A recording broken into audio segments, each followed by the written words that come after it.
এই দেখো কিভাবে, তোমরা কি কখনো দেখছো পাখি হাতে ঘুমায়? মাশাআল্লাহ, দেখো আমাদের লিও কি সুন্দর হাতে ঘুমাচ্ছে।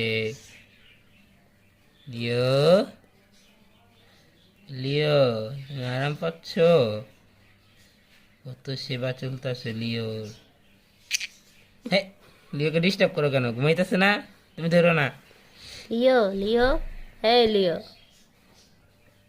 এই লিও।